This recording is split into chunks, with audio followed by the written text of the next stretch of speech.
Hi guys, good afternoon. It's afternoon dito sa amin sa Melbourne. So, welcome to my channel. And today, our video for today ay mag-unbox po tayo ng aking. Kasi last Friday, nag-shopping ako pero hindi ko pa siya nabubuksan kasi hindi ko pa siya na-unbox kasi nga busy sa trabaho. So, ito ngayon, mayroon ako ng time kasi it's my day off today. So, ngayon, i-unbox na natin ito, mga darling. So, ito naman ay ang aking pinangarap. So, tingnan nyo. Another one from Prada. So, ngayon, i-unbox na natin, guys. So, let's see. Siyempre, alam nyo naman sa Prada, may mga palagi may pa-ribbon. So, tanggalin natin yung ribbon. And then, may na, ano yun. Tapos, ito yung kanyang, syempre, as usual, yung kanyang resibo. So, ito na siya, guys. So, anuhin na natin. Abas natin. Ang laki ng kanyang bag. So, ito, guys. Let's say, ang laki. Yes, the box from Prada. So, unbox na natin siya. So, syempre, yung paribon. May paribon, syempre. Ito siya. So, ito yon. So, ito na guys. So, tara, natakpan yung mukha ko. Mali yung pag-open ko kasi tinakpan ko yung mukha ko. So kasi hindi na ako nasanay mag-vlog kasi bihira lang ako mag-vlog guys kasi nga syempre busy tayo sa aking trabaho. So ito na siya from Prada. So anuhin na natin siya, buksan na natin siya. Ang dami pa talagang mga chichiburichi sa sa Prada. Oh. So yun. Tapos tingnan natin kung ano ito. Siyempre, alam niyo talaga to guys. Gustong gusto ko to. Kaya ito na. Nandito na. Talagang pinag-ipunan ko to. Charan! So, ano na natin siya. Buksan natin. Charan! Yung shoes na gustong gusto ko sa Prada, guys. So, nasa akin na.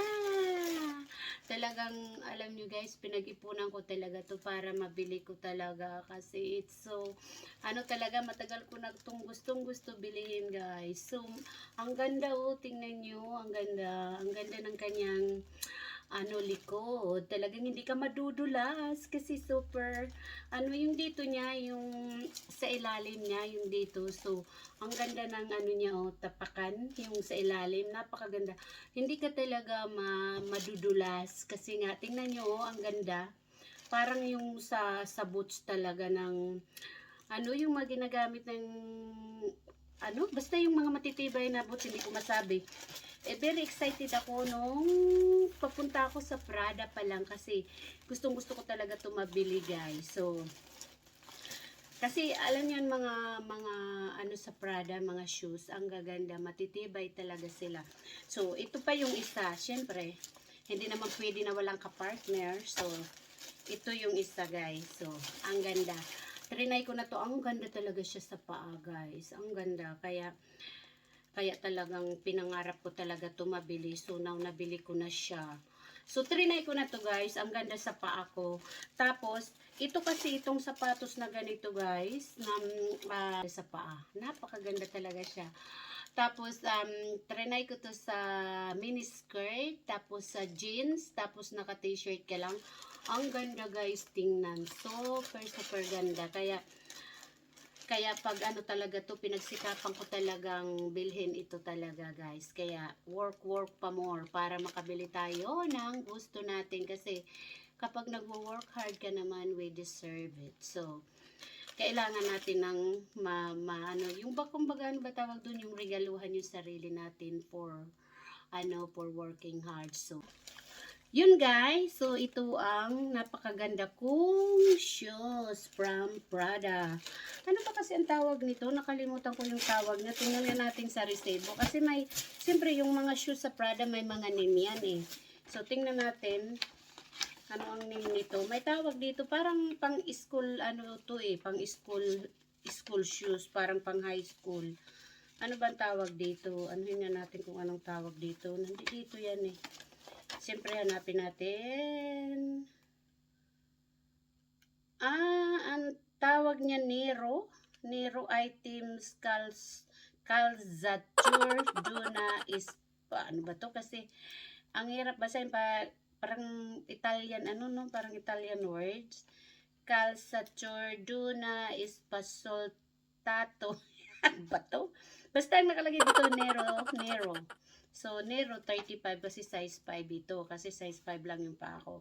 Ang liit. So siyempre, ito yun, hindi na natin, ano, ang hirap i-pronounce nito, napakahaba eh. Pero ang ano dito, pero for short, ano lang ang pangalan nito is Nero.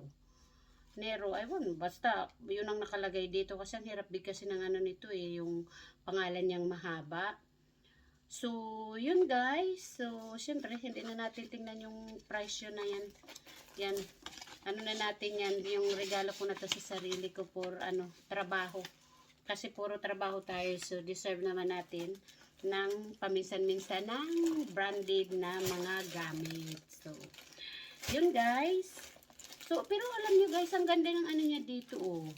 Tapos hindi ka yung, ano tawag doon, hindi ka madadapa, nakabalance kasi flat na flat yung ano niya talaga oh.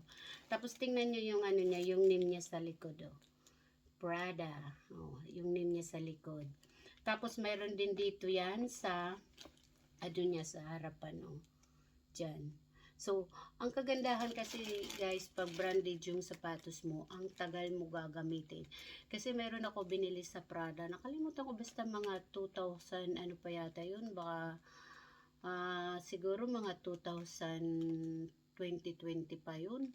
Hanggang ngayon, ang ganda-ganda pa, parang bago lang. Kasi, at saka kasi pag branded na mga gamit, maingat talaga ako. Kasi, talagang syempre pinaghirapan ko yan tapos hindi pwede isalaula na lang ng ganun-ganun na lang yung patapon-tapon na lang so kaya yun guys iniingatan ko mabuti tulad nito ingatan ko na naman mabuti ito so yun guys sana na nagustuhan nyo itong aking napakagandang sapatos. Yan. So, siyempre ito naman ginagamit ko lang ito sa mga, pag may mga magagandang okasyon kang puntahan, so doon mo lang siya gamitin sa mga, kumbaga mga pa-social na mga ano, mga part.